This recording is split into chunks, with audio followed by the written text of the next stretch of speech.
It's Wednesday, June 10th, and this is now on HNN. Mr. Daybell, do you understand the allegations on both counts that have been brought against you? I do. Breaking news, family members confirm the human remains found on Chad Daybell's Idaho property are his two stepchildren who have been missing since September. It should never be. Lawmakers weigh in on police reform across the country. I'm Skylar Henry on Capitol Hill, where the brother of George Floyd testifies before Congress less than 24 hours after he buried him. He still called him sir as he begged for his life. As travel slowly returns, thermal screening at H&L is set to begin. The LG gives us an update on the state's reopening plan. Do what Alaska's doing, but we do it even more smoothly. These stories, plus the rescheduled Olympic Games next year, will be simplified. Coming up on This Is Now.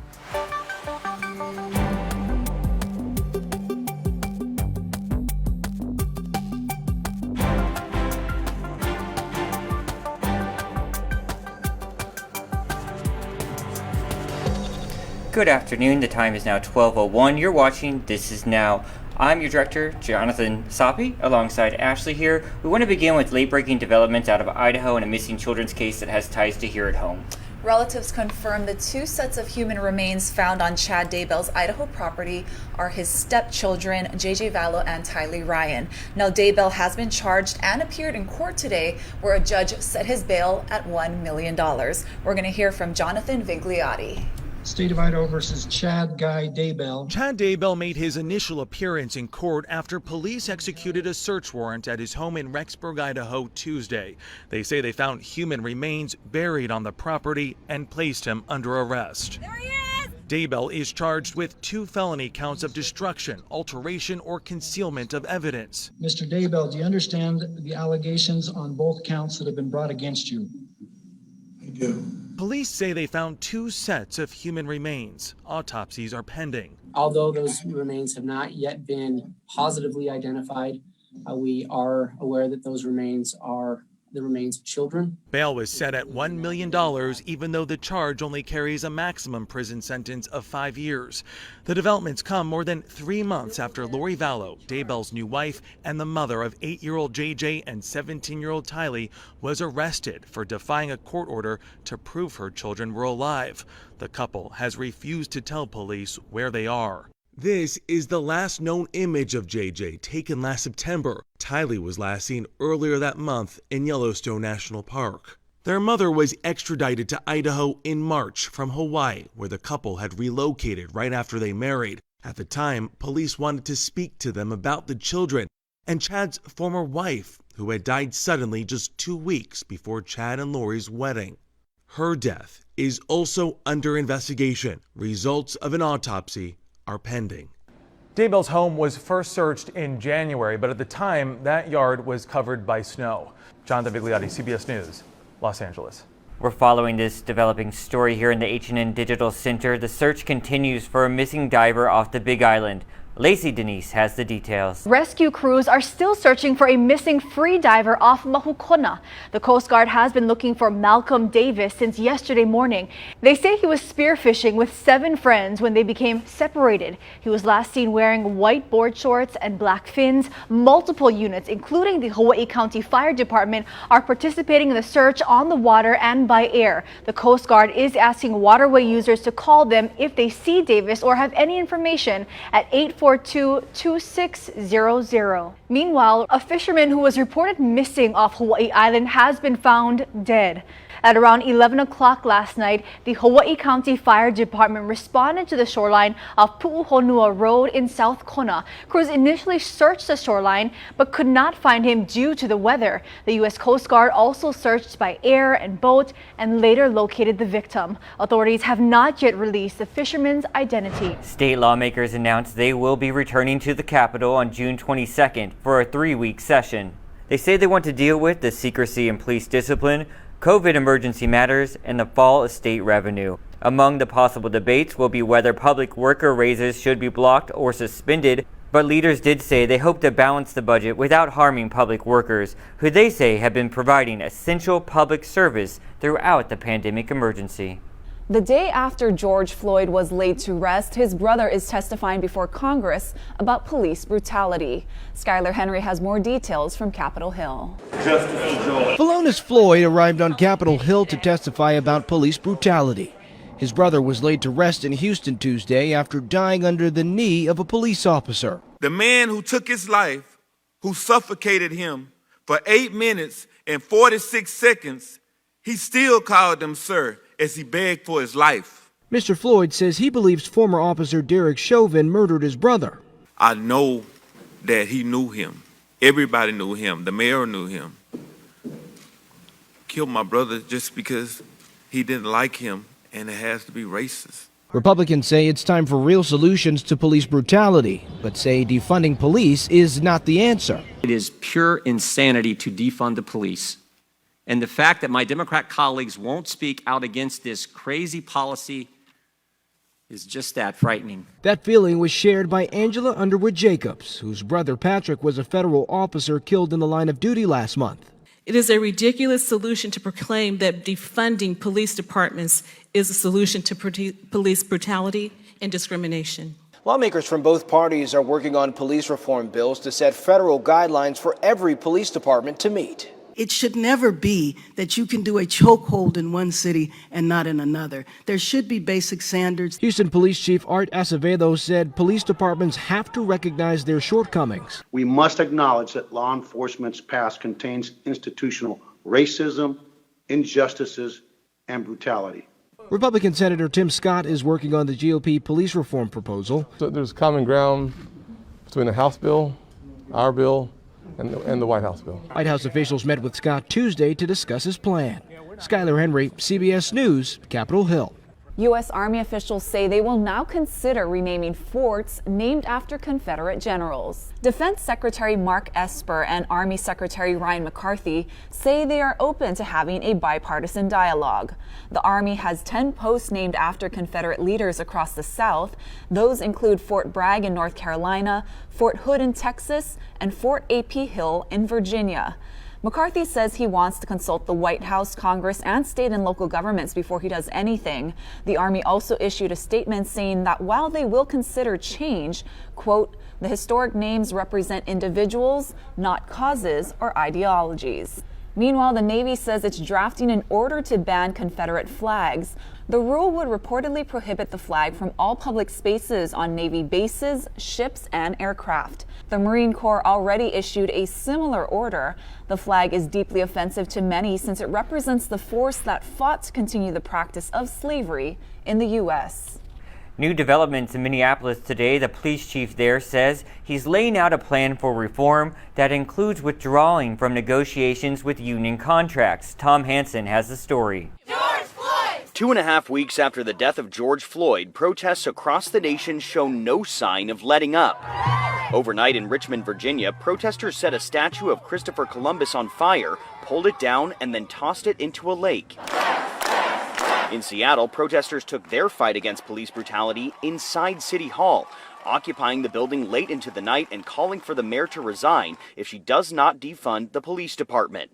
Demonstrators want change, and today the Minneapolis police chief laid out a reform plan that includes withdrawing from police union contract negotiations. To provide greater community transparency and more flexibility for true reform. The mayor of Minneapolis is also looking for reform. The way you shift the culture is you get the right people into the jobs that have that mentality of compassion and care and respect for the dignity of every single human being. And you're able to get the individuals, the officers out that do not have that mentality. Mayor Frey does not support defunding the police, and neither does President Trump. He tweeted today, many, like Minneapolis, want to close their police departments. Crazy. Here in New York City, the mayor announced he'll shift some funding from the NYPD to youth and social services. And yesterday, the New York legislature banned police from using chokeholds and repealed a law that keeps police officers' personnel records confidential. You're going to see more transparency in police discipline. You're going to see faster police discipline. People will know it and feel it. New York City's police union is pushing back. To then demonize police officers as if we're the problem, as if we broke the window, as if we caused the violence. Police unions say some officers are now hesitating to do their job. Tom Hansen, CBS News, New York. And to our coronavirus coverage now, state health officials are reporting 4 new COVID-19 cases today, all on Oahu. We're told 3 of the new cases are children that are household contacts of a previous case, and the 4th case is an adult who is under investigation. Officials also say because of updated data, 1 case has been removed from the statewide count, which now stands at 685, and Hawaii's death toll remains at 17. Meanwhile, Hawaiian Airlines is reviving routes that were canceled during the lockdown. Once the inter-island quarantine is dropped next week, Tuesday, the airline will start offering 6 daily round trips between Honolulu and Lihue, Kona, and Hilo. There will be 9 daily round trips between Honolulu and Kahului. The airline is also offering a 20% discount to Kama'aina Hawaiian Miles members, and we are expecting a 2:30 press conference with Governor Ige where he will detail more about lifting that inter-island quarantine. We'll look forward to that update from him. But this morning on Sunrise, we actually heard from Lieutenant Governor Josh Green. He spoke about what seems like to be a slight uptick in those cases. We saw a little bit more today than what we were getting typically used to, along with yesterday. So let's hear what he had to say when he talked to our own Steve. How concerned are you seeing this bump? I'm only modestly concerned. This is a Memorial Day bump combined with the end of kind of the cycle of people having some small parties, which is understandable. Human nature. It's not what we want, but from graduation, people get together. So this is a small bump. We have not seen an increase of hospital utilization or fatality, so that's very good news. But this comes at a pivotal point. About 10 days from now, or actually less, a week from now, we'll open up inter-island travel, which will be safe. And then comes the big change, which will be opening up to tourism from the mainland. And that's why all eyes are on that and making sure that's done safely. Okay, and I know you do these updates on Instagram, and I saw what you said yesterday. There's a plan coming within the next couple of days. Could that be today? How soon could we find out, and what would it entail? So it'll actually be the very soonest Friday. The meetings I'm having are at the highest levels with CBS, HMSA, our hotels, Hawaiian Airlines, the airports lead, all that. The goal is to put together a plan wherein we do what Alaska's doing, but we do it even more smoothly, where we have a pre-test for anyone coming into the state of Hawaii. I'm setting it up through CVS so anyone across the country can simply go get a test there. It'll be very straightforward. They'll pay for their test, and then with a negative test, they can come into Hawaii. That's meant to keep our numbers in the low single digits. I think people, to reflect on your first question, should expect we're going to have small numbers. We're not going to have zeros, but we will have very low numbers so we don't see a spike and cause concern to have fatalities in our state of any consequence. Right, and I saw your graph a few days ago, and we could get into the tens, right? I mean, on a daily basis, we could get 20, 30 at some point. Yes, so we'll have these meetings today. I didn't finish my answer to you. I apologize. Okay. I lost track. Also, then we'll follow it up with Friday with the governor and all the executive squad, because this plan has to be just right. And so if it comes, say, a month or 6 weeks after opening inter-island travel to work, the key is, and we'll get you the exact dates, but the key is, in order to drop this from like the 20s to 30 level, which is what we'll see if we just let tourism pour in, down to the low single digits, we have to have another layer of protection. That's what a pre-test will do. I've called it travel with aloha, but really just means a test that's considerate of our people. If we're in the low single digits, up to 10, 12, we will be able to contain it because we can trace all the cases. If we're at 30, 40, 50, we will lose control of the disease. And so that's the point. That's why people are so in favor of having an additional layer of screening. And I'm kind of spending all of my time doing that right now because that's the way to keep our people safe and actually open the economy. And if we open the economy sooner, it means every month we'll save $100 million of unemployment that we're open. So it's a very serious endeavor. Yeah, and I imagine just part of the layer is that we have these scanners that are coming up. Honolulu International is going to be getting them starting Monday, at least that's what we've heard. How much of a game changer could that be? That's 30% game changer. Fabulous. That's helpful. Temperature taking, helpful. Good comprehensive history with the data, helpful. But the only way to be sure that you're not having a surge from, say, imagine if you tried to open from California where they've been having 3,000 cases a day or 2,500 cases a day. That uncertainty is too great for us. Plus, people could be on the planes for 6 hours. Plus, our workers at the hotels are concerned. So adding that layer, which is a comprehensive layer with a negative test, nothing will be perfect, but that is one more layer. And I think that we owe it to the people to put all these layers after their strong, incredible sacrifice for these last 3 months. So pretty much everybody wants to do this that I know, with very few exceptions. And it's important for the psyche of our state so that we can actually welcome people with open arms back to Hawaii. If we don't have these security measures in place, it's going to be very problematic. Yeah, one of the things we haven't heard much from is from the Department of Education about what the fall semester is going to look like. We know distance learning is going to be part of it, but what do you visualize, Doctor? Do you see staggered days for students? Do you see everyone on campus at the same time? I mostly defer to the superintendent, who I really have incredible respect for.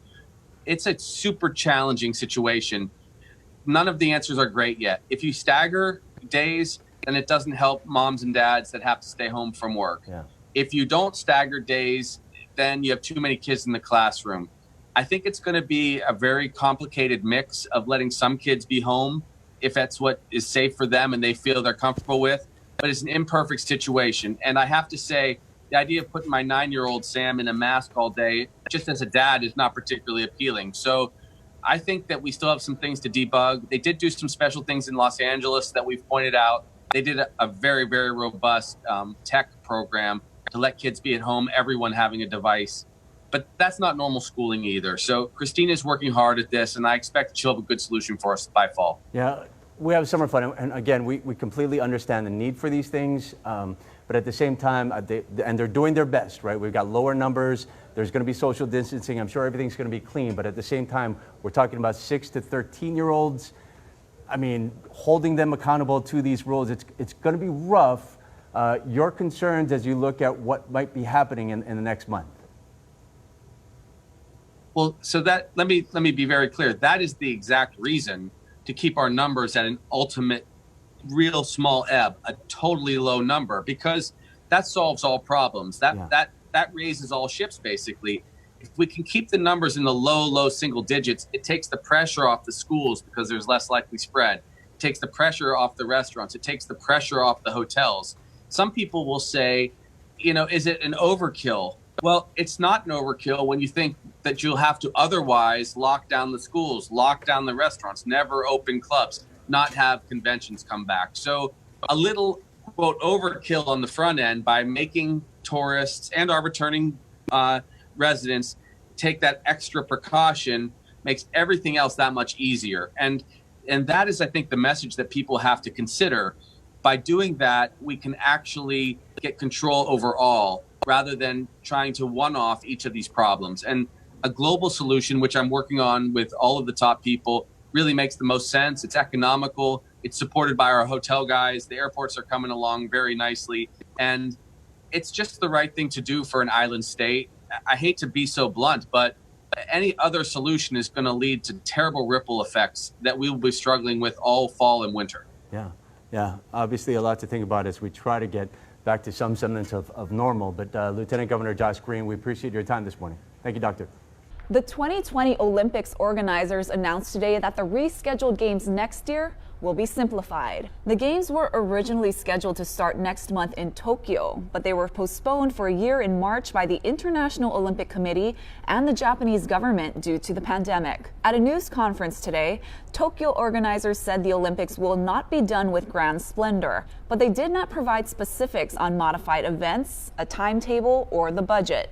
Since the postponement was announced, organizers have been looking at ways to reduce costs and streamline the games. Johnson & Johnson is accelerating human testing for its vaccine candidate for COVID-19. The company announced today that it will begin early-stage human clinical trials of its experimental vaccine in the second half of July. The trials were initially forecasted to start in September. The vaccine candidate will be tested in over 1,000 healthy adults aged 18 to 55. As well as adults aged 65 and older. The trials will take place in the U.S. and Belgium. On Oahu's North Shore, business owners are worried about the long-term impacts of the pandemic and the travel quarantine. Casey Lunn has more from Haleiwa. Yeah, it's exciting. It's a start. you know, and we really didn't know when we were going to open, and we kind of found out when the public did on the news. Kala Alexander owns and operates Haleiwa Shark Tours. When DLNR's boating division relaxed restrictions for his industry back on June 3rd, he got right to work. We got to have, you know, all our gear sanitized, obviously, have the boat sanitized. We got hand sanitizer, you know, everybody's wearing masks. We can only take 10 on the boat. We got plenty of room so everybody can be spread out. But that 10-person limit is what troubles most operators, especially those with bigger boats. I think they need to look at that again and reassess that, because I think it's not fair to those guys. And believe me, this is a very costly business, even for us at our, you know, with our little boat. Yesterday, Lieutenant Governor Josh Green weighed in on the issue. If you have a boat that's a boat tour and it can actually accommodate 200 people, that's very different than a boat that it can only normally accommodate 12. And you can space people out a lot better. So if you can space people out and take personal responsibility, given the low rates, I think we can begin to be more open-minded about higher risk businesses. Alexander, like many other North Shore businesses, is offering special Kama-Aina rates and military deals to encourage locals to get out on the water and help his business weather the economic storm until tourism resumes. Across the harbor, the Surf and Sea Shop, which has been open for more than 50 years, says the winter waves they had this year were a lifesaver for their business. We're getting by with just a lot of local guys coming in, local families coming in to get a lot of hard goods, surfboards, a lot of dive gear, just because we are getting into dive. Luckily, we had waves late into the season, so we were selling boards like nobody's business. And I think a lot of the local community was really happy to come in, because we didn't have that tourist population coming in that made the store really, really busy all the time. So now it's easy to come in and just kind of mellow and cruise around, find what you need. Casey Lund reporting there. And tour operators were saying because of the 10-person limit, it's like families are getting basically a private tour for the same cost as, you know, that they would be getting otherwise. Yesterday he was up at that ranch, huge discounts there up at the ranch, and I mean, it's also good just to check in with the North Shore. I feel like we haven't been up there in a while to see how businesses and folks are doing there in the midst of all this pandemic. Guys, we want to take you outside right now to the South Shore. You're looking at Aloha Tower. We're going to turn it over to Guy Hoggy with a check of your weather right now. How's it on this Wednesday? We have a typical trade wind weather. That means upstream clouds will be moving in with a few minor splashes over the next several days. We're not expecting a whole lot of rain anytime soon, but we have got a surplus of trade winds already running upwards of 20 miles an hour from Maui County. Maui County is going to be the windiest spot of anywhere in the state. Now, we will get those winds buffeting us, and luckily those trade winds will help us with the humidity levels, because it's going to be a hot one. High temperatures close to 90 degrees today. Will be light there. It's going to be sticky there. Everybody else will run to near 90 degrees today. Luckily, those trade winds will help to keep us cool. Now, out in the ocean, we've got small pulses rolling in across the state. The biggest waves expected on the east shore at 3 to 6 feet. But with those trade winds, it's going to be especially sticky out there and especially choppy out on the east side. So we've got these trade winds running very breezy through Friday. Looks like Friday is going to be the windiest day. And then they ease up a little bit on Saturday and Sunday with those trade winds running about 10 to 20 miles an hour, coming back to full strength on Monday and Tuesday. So we're in for a long stretch of beautiful weather. Now, we've got some very warm temperatures over on the mainland. 96 in Phoenix, on their way to the 100, the low 100s in the desert southwest. So be careful of that. Other than that, we've got some disturbances, still some leftover moisture from what used to be Tropical Storm Cristobal forming over the Great Lakes. We'll have more details on air and online. Thank you, Guy. Good to have you back here on This Is Now to get our check of weather. He's giving us the mainland forecast as well, which a lot of you want to see. All right, guys, we're starting a new segment here. It's called Feed Frenzy. It's sort of a look at what Ashley and I are seeing out there on social media. This is making headlines on a lot of sites.